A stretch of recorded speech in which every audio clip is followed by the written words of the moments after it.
Welcome to the Fitness Beginner Podcast, where we help you take the first steps on your fitness journey. Whether you're new to working out or you're looking to get back into it, we've got you covered with tips, tricks, and inspiration to help you reach your goals. So grab your workout gear and let's get started. All right, and we are live. Welcome back with Murphy Matt to another episode of the Fitness Beginner Podcast. What's up, everybody? Hope y'all having a great day today. When y'all hear this, y'all be listening to this podcast on Christmas. So I'm going to go ahead and pre-record this podcast episode so I can drop it on Christmas for y'all. And hopefully y'all's day is going good. Hopefully y'all got some good presents. Y'all looking forward to the new year. So yeah, today's actually Thursday. I'm recording this ahead of time. So if you're listening live, what up? Thanks for tuning in. Appreciate y'all. But I'll be out of town for Christmas. I'll be visiting some of my wife's family for Christmas. So had to go ahead and pre-record an episode so that we can still get on here and drop some value for y'all, because y'all already know New Year's is right around the corner. So y'all better get ready. Y'all better get your gears tuning, get them turning, because it's about to get real. And that's exactly what we're going to talk about in the podcast episode today. Today's topic is New Year's resolutions. We're going to talk about all things New Year's resolutions, how you can use them to your advantage, how they may be a bad thing, the pros and cons of them, some tips, things like that. We're going to talk about all things New Year's resolutions. Before, you already know, got to update you about myself. Nothing new. Like I said, I'll be out of town for Christmas, so I'll be working out in a different gym, not in my home gym, still doing my normal workouts. I am going to switch up my routine a little bit. So after my triathlon, I started breaking up my workouts. I was doing chest and back on Mondays, and I was doing shoulders, biceps, and triceps on Tuesdays. I was doing legs on Wednesdays, and then I'll just repeat that twice for the week. And I've been doing that for probably a month or so, or ever since Ironman. So a little over a month now. But I don't know. I decided I don't really like it. I don't think it's optimal for what I do. I'm going to end up going back to push-pull legs, which is what I used to. That's what I like, and I think it makes more sense for training. So yeah, after this week, I'm going to go back to doing push-pull legs. So you may ask, what is push-pull legs? That's just all pushing movements on Monday, all pulling movements on Tuesday, and then legs on Wednesday, and then you just repeat that. So push movements are chest, shoulders, and triceps. Pull movements are your back and biceps. And I actually like to separate out my traps. So I say back, bis, and traps. But technically your traps are your back work or her back muscles. So I don't know. I just like to separate them because I like to work them differently than just including them in my back workouts. And then legs, obviously all lower body. So your quads, hamstrings, calves, everything. So yeah, that's what I'm gonna go back to doing, because I don't know, I just like that better. So I'm gonna get back to that. I was trying to change things up so I wouldn't get stuck in the same routine. So I tried to do something different, but I think I'm gonna end up going back. So yeah, we're gonna talk about New Year's resolutions, and at the end, I'm gonna tell y'all my New Year's resolutions, or if I even have any. So y'all gotta stick around to the end to see. So first and foremost, segment number one is before we talk about that, I'm gonna tell you how I feel about New Year's resolutions. So I have a love-hate relationship when it comes to New Year's resolutions, because I think they can be a good thing, but at the same time, I think they can be a bad thing. It kind of just depends on what kind of person you are, whether it's going to be a good thing or a bad thing. So we'll kind of get in a little bit more about why I think that as we go throughout the podcast. So do I think everybody should set New Year's resolutions? No. But do I think some people should? Yeah. Can they be beneficial? Yeah. But they also can kind of be negative at the same time. So let's get into it. Segment number one, leveraging the power of New Year's resolutions.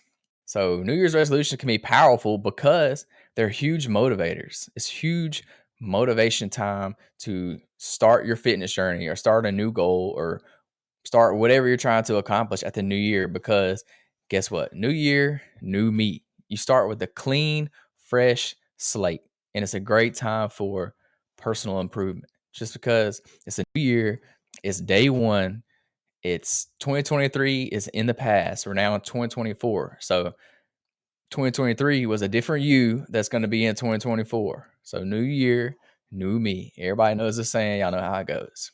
And honestly, this can be a good thing because it can trigger people just like that to start doing new things.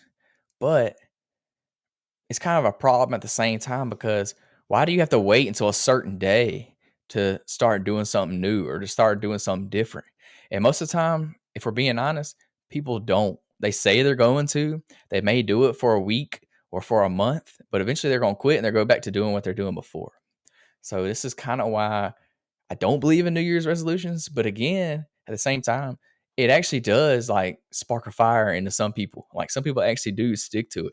They just need that extra little motivation to get them going, to get them started. And then once they get started, then they're doing good. So it kind of depends on the person and the goals that you're setting for your New Year's resolution. So yes, they can be powerful. They can be used to your benefit.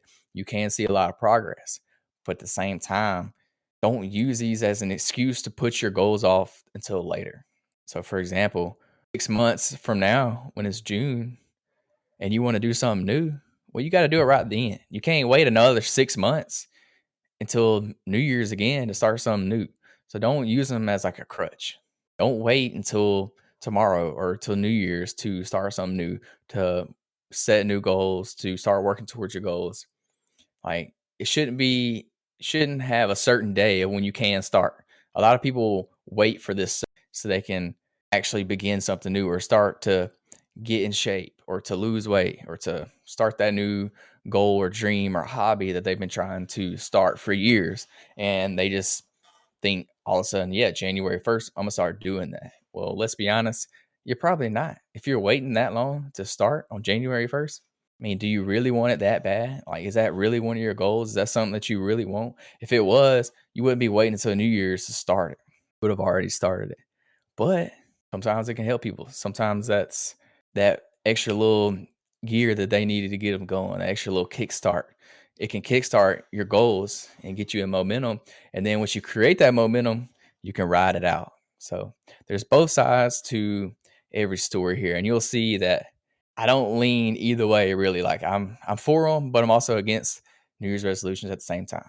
So that's gonna lead us segment number 2. You gotta create effective fitness resolutions or whatever resolutions you're creating for yourself. So you want to set those SMART goals. You got to be more specific when it comes to your goals. Don't just be like, I want to lose weight, or I'm going to start working out, or I'm going to get in shape. That's very vague. You got to be a little more specific. So what you want to do is make more specific goals that you have a better understanding of what you actually need to do in order to actually achieve that goal. So if you want to lose weight, what you need to say is, I want to lose 10 pounds in the next 2 months, and I'm going to work out 3 days a week to achieve this goal. So that's a lot more specific. It kind of gives you more details to build off of. It gives you a better picture, more clear, and gives you actionable steps. Or you could even say like 30 minutes a day for 5 days a week. So that's a lot more specific than just saying, I'm going to start walking. Like, no, you're not just going to start walking. You may walk for a week or 2 weeks, but you're not going to stick to that. So make a specific goal. Say, I want to walk every day or every other day when I get home from work. I'm going to go for it. And that's simple as that. So create SMART goals. Y'all hear me talk about SMART goals a lot. And if you haven't heard me, SMART stands for specific, measurable, achievable, relevant, and time bound. So your goals should have one of those factors for every single goal. You got to be specific. It's got to be something that you can measure. So like if your goal is weight loss, say you measure how much weight you've lost. It's got to be something achievable. So if you've never worked out in your life, I'm going to work out 7 days a week, because that's not really achievable. You're not going to work out 7 days a week. Or if you're just getting started on your fitness journey, don't make your goal to lose 100 pounds, because let's be honest, you've gone from 0 pounds. You're not just going to go to 100 pounds. You're not. Start with 10 pounds. And then relevant, obviously, make your goal relevant. If you're 120 pounds, don't make your goal, I want to lose weight, because let's be honest, you're only 120 pounds. You don't have any weight to lose. Or if you're 120 pounds and you want to squat 500 pounds, That's not relevant. Like, you're not going to squat 500 pounds. Let's just be honest here. And then the last one is time bound. Give yourself a time. Say, I want to lose 10 pounds in the next 30 days, or I want to bench press 225 in the next 90 days, or whatever. Give yourself a time. This makes it a lot more achievable when you get more specific with your goals. So, segment number 3, staying on track. Some tips for success. So, a great one for this is find yourself an accountability partner. Find yourself a gym buddy to hold yourself accountable. You can also hold them accountable, and then y'all can work together. This is the best way because you can kind of leverage each other to hit your own goals, especially if you're a competitive person. This is the best thing for you to do because y'all can literally create like little mini challenges between each other to see who's going to do better. And this is going to push y'all to keep achieving those goals. It gives you somebody to go to the gym with, somebody to work out with, somebody to compete against. I'm very competitive, so this works good for me because I can compare my results to your results, and then I always want to one up you. So I'm going to go a little bit harder. I'm going to do one more rep because I want to beat you that day. Another thing you can do is join a fitness class. Most gyms have fitness classes. They have an instructor in there that will tell you exactly what to do and how to do it. And there's other people in there with you. So you have that sense of community. You can get in there and the same people will be in there every week. So you can make friends and y'all can grind it out together. Some people say suffer in there together. And it just makes it a little more enjoyable, makes it less intimidating. You're not in there trying to do things on your own. You have somebody guiding you, doing it with you. And you can take your gym buddy to the fitness class with you. Another thing is use a fitness app. If you don't know what workouts to do, there's tons of fitness apps out there nowadays that will suggest workouts to you, or you can buy a fitness program, fitness plan, and it'll tell you exactly what workouts to do, what days of the week to do them on, things like that. It'll even give you a percentage range of how much weight you should be lifting and how many reps. Also, track your progress. And I suggest using these fitness apps to track your progress. Yeah, you can do it the old school way, writing it down with pen and paper. But let's be honest, it's about to be 2024. Who's carrying around pen and paper anymore? I know there's a few of y'all out there, but for the younger generation, we all using our smartphone for everything. So get a fitness app, track your progress. And this is a great indicator of how much progress you're actually making. When you see that you've made increases or made steps closer to your goal, this is going to motivate you. It's going to keep you wanting to go back because you see yourself improving. So that's a great motivator. At least for me, it is. When I see myself getting stronger or putting on some size, that pushes me even more to keep going because I'm like, oh, I'm actually achieving these goals I've set out for myself. I'm actually getting closer to my end goal. So the closer I get, the more dedicated I get to that goal because I know it's actually achievable. The end goal is near, it's in sight. So that pushes me a little more. And it should push you to track your progress using the fitness apps. So those are some tips on how to stay on track, how to be successful when it comes to hitting goals or whatever. You can apply these to whatever your goal is that you're trying to do. It may be a new career that you're trying to achieve or a new side job, something like that. Track your progress, find your accountability partner, and put yourself in that environment. So for fitness, join a fitness class. If it's you want to start a business, well, surround yourself with other business leaders, other business owners, entrepreneurs, things like that. Segment number 4, some pros and cons of New Year's resolutions. The pro of a New Year's resolution is it can increase your motivation. It can kind of give you a sense of purpose because like New Year, the purpose is to start whatever that goal that you have for yourself is. That's your purpose on January 1st. You're always going to tell yourself, this is the year. This is the year I'm going to get in shape. This is the year I'm going to lose weight. Or this is the year I'm going to get that promotion or I'm going to get that new job. This is the year. So there's a lot of motivation around January 1st, around New Year's. So this is why I could be a pro because, like I mentioned earlier, it can create that momentum. It can get you kickstarted on whatever it is you're trying to achieve, and then you can ride that momentum out. If you stick to it, if you keep going and you stick to your goals, it can be a pro. It can be a good thing.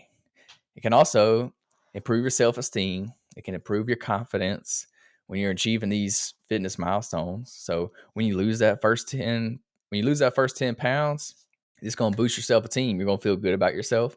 You're going to have a more confidence in yourself because you know you're doing the things that you said you were going to do. And that's just a big confidence booster. And then also with the pros comes some cons. So the number one con that I see when it comes to fitness resolutions is everybody has this mindset of all in or all out, like all in or nothing. So why is this a bad thing? Because they'll go all in like January 1st, they're working out 5 days a week, going hard, eating right. And then guess what? February 1st rolls around, you miss a day at the gym, and then guess what? It gets you off track. Then you get all in your head, like, oh, this ain't for me. And then you just quit. Like you quit altogether. You don't even go back. Like you just stop. Like why cut it all the way out? You miss one day. Okay, you miss one day. Guess what? You can go back the next day, or you can go the next day. Like it's not that hard. Like if your schedule was to go 4 days a week and you missed one and you only made it 3 days a week that week, oh well. Next week, get right back on track. Go back to 4 days a week. It's if you can't beat yourself up about it. You're not going to be perfect every week, and it shouldn't be an all in or an all out mindset. It's all or nothing. There's going to be bumps in the road. There's going to be ups and downs. You're going to hit plateaus. You're going to have you're going to have things that come up in your life. You're going to get sick. You're going to go on vacation. So you got to you got to roll with the punches, as people like to say. So don't set no unrealistic expectations for you because you're going to get discouraged when you don't hit those expectations. You can't. This comes back to setting those smart goals. They got to be realistic when you're setting these smart goals. All right, segment number 5. You want to integrate wellness, these new habits that you're creating, into your daily routine beyond January. So most people will stick to their New Year's resolution at least until January. So what can you do to continue those after January? So you gotta create these habits. Create habits so that you can do them for the long term, for your life, a lifetime. You gotta make lifestyle changes. So use the New Year's resolution point, but guess what? That's the starting point. That's where you start. That's middle. That's not the end. That's just the beginning. So you got to make that New Year's resolution of working out 3 days a week. You got to make that a lifestyle habit, a sustainable habit. So if your goal was to walk 5 days a week when you got home from work, make that a habit. Because if you don't, you're not going to keep doing it. You're not going to stick to it. Make it a non-negotiable. Non-negotiable. This means you get it done no matter what. It's not an option. It's not something you can mark off your calendar. It's something you have to do, go to bed.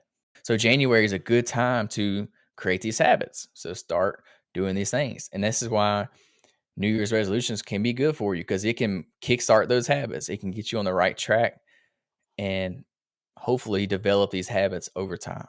All right, segment number 6, navigating setbacks and adjusting your goals. Let's be honest, life is going to throw challenges at you. There's going to be setbacks in your fitness journey.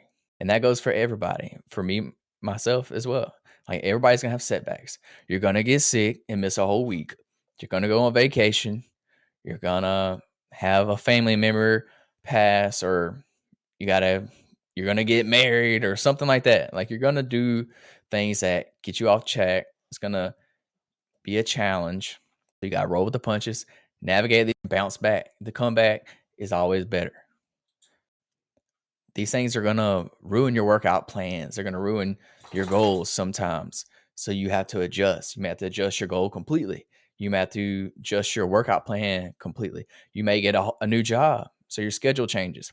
You may not be able to afternoon anymore because you get off too late.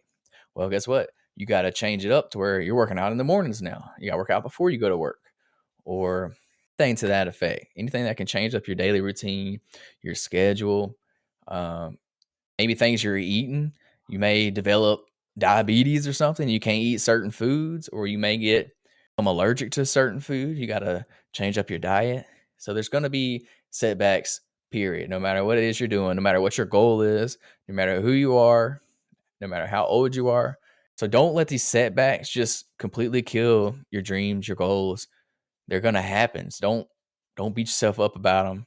Don't go all in or all out. Like if you get sick for a week and you miss a whole entire week of working out, don't think, oh, well, I missed that whole week. I'd lost all my progress. There's no point in even starting back. I might as well just quit. Because that's what some of y'all do. Y'all have one major little or one minor little bump in the road, and then y'all just quit. I just give up. Like, you're never going to learn if you don't fail. Like, failing is the best teacher, in my opinion. Like, that's how you learn the most. So if you do something that gets you off track, learn from your mistake and don't do it again. Got to be flexible. So that's the 6 main points that I had when it comes to navigating your fitness resolutions. So to recap on those topics, you want to leverage the power of New Year's resolutions because they're going to get you motivated and get you started. To creating effective fitness resolutions, so setting those smart goals, be specific. 3, staying on track. Use those tools, accountability partners, things like that to help you stay on track during your new goal, whatever you're trying to achieve. Before, we had pros and cons of New Year's resolutions. So pros, it's a great time to start something new, to set new goals, to stay motivated. And cons, it's most people have that all in or all out mindset, which you can't have when it comes to New Year's resolutions. Number 5, integrating these new habits and routines and schedules into your daily life, your daily routine. Make them habits. Number 6, navigating those setbacks, bouncing back when something happens, when something gets you off track. Find a way to bounce back and get back where you're at before. So just remember, when it comes to your fitness journey is an ongoing thing. Like, it never stops. Each step is a step forward, no matter how small a victory it is. So just keep putting one foot in front of the other, and eventually you're going to come to the end of a path. Well, guess what? You have to take a right or you got to take a left and keep going. Find a way. Keep going. So what I want to know is, I want to know what y'all's New Year's resolutions are. Get creative with them. I want to hear them. Drop them in the comments below. If you're watching on YouTube, if you're listening to the audio only podcast on Spotify or Apple, hey, DM me. Send me your DM. Tell me what your New Year's resolutions are. And if you have any questions, ask them. And I can kind of guide you on what the best way is to approach those goals, especially when it comes to fitness. So that's going to do it for the podcast today. It just hit me that this is the last podcast episode of 2023 because a week from today is New Year's Day. So, well, a week from when y'all are listening to this is New Year's Day. So this is the last podcast episode of 2023. Kind of sad. Actually, speaking of New Year's resolutions, my New Year's resolution for this year was to post one podcast episode a week. So 52 podcast episodes for the whole year. And as of today, well, I already hit that goal. I think I actually posted 54, maybe 53. So yeah, I definitely hit the podcast year. So hey, that just proves New Year's resolutions, they can be beneficial. You can use them to your benefit when it comes to creating new goals. Also, next year, that's going to be another goal of mine. Like, that's going to be one of my non-negotiables. Post 52 podcast episodes in the year of 2024. So what that means is y'all better stay tuned in because we got 52 new topics coming at y'all. And if you have any ideas, let me know. Shoot me a DM. I would love to have some ideas for the podcast. I got all kinds of ideas up here in my noggin, but I want to be here for y'all. I want to provide value for y'all. So if you have any questions or topics you would like me to cover, let me know and we'll do it. Oh yeah, and I mentioned that I would tell you my fitness resolutions for the year.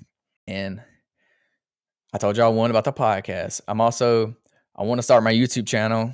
So posting 52 YouTube videos for the year is another New Year's resolution I have. So that's one a week again. And then post 5 pieces of any other kind of content throughout the week. So altogether, that's 7 different pieces of content a week.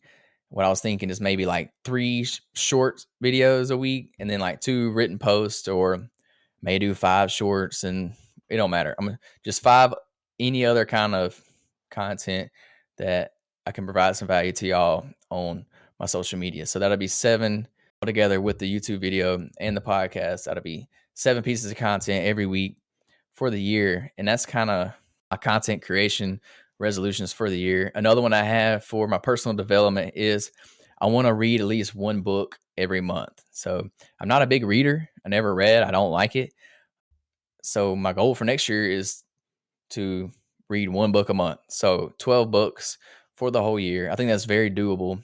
I actually just read a book about 2 weeks ago and I kind of enjoyed it a little bit. I just read like one chapter a night and it wasn't bad. But they always say if you want to get smart, read books. So I'm gonna start taking their advice, read books, see if I like it. But yeah, that's gonna be another goal of mine for the year. When it comes to fitness, I hadn't really decided what my goal is going to be for the year. So if you listen to the podcast, you know I did an Ironman this year. So that was like my big goal for fitness for 2023. I hadn't decided quite yet what I want to do for 2024. I have a lot of ideas in my head, but I can't decide what I want to do at this time. So I'm not going to make a New Year's resolution for fitness related topics. I'm either going to do another Ironman. I kind of want to do an ultra marathon, like a 100-mile run, or I thought about doing a bodybuilding competition or something like a Spartan race or something like that. That's a good goal to like strive for and get me training and keep me motivated to do something new. I don't really know what I'm going to do just yet. My big goal for next year is going to be the YouTube channel. That's the main thing I want to do. I want to start creating some content for y'all, some long form content. If you follow me, you know I do short videos, but I want to start doing some longer content. And I'm going to experiment with different content types. I don't know what kind of videos I'm going to make just yet. If you follow the YouTube channel, Murphy McCammon, shameless plug, I've been posting some beginner level fitness videos, just try to help you get started on your fitness journey, just like this podcast. But I've been doing video format. So y'all go subscribe to the YouTube channel, Murphy McCammon. I'm going to have a lot of content coming out to y'all in 2024. But as soon as I decide on a fitness goal for the year, I'll let y'all know. I'll keep y'all updated. If you have any cool goals, let me know, and you may just interest me and have to do whatever you suggest. But yeah, I want to know y'all's goals for 2024. Let me know so we can talk about them, and I'm gonna hold you accountable. If you tell me you're gonna drop 10 pounds next year, guess what? I'm gonna hold you accountable on the podcast. Y'all tune in every week to get some value, learn more, implement tips and tricks into your daily routine, into your fitness routine. And I'm super pumped for 2024. I know it's going to be a good year. It's going to bring many challenges, many obstacles, but it's going to bring some great days, some good rewards, it's going to be a year for growth for me because I got a lot of things in my mind that we're going to do. So it should be a great year for not only my content creation, but my relationships, my personal goals, mental health, my religion, things like that. So it's 2024. It's going to be a big year. Y'all stay tuned. I'm going to have lots of content coming out to y'all. But yeah, tune in. Next time y'all tune in, it'll be January 1st, New Year's Day. So I look forward to it. See y'all in 2024. Peace, love, protein. We out. Thanks for tuning in to the Fitness Beginner Podcast. We hope you found today's episode helpful and inspiring. Remember to always start small, set realistic goals, and most importantly, have fun. Don't forget to tune in next week for more tips and advice on how to kickstart your fitness journey. Until then, stay active and stay healthy.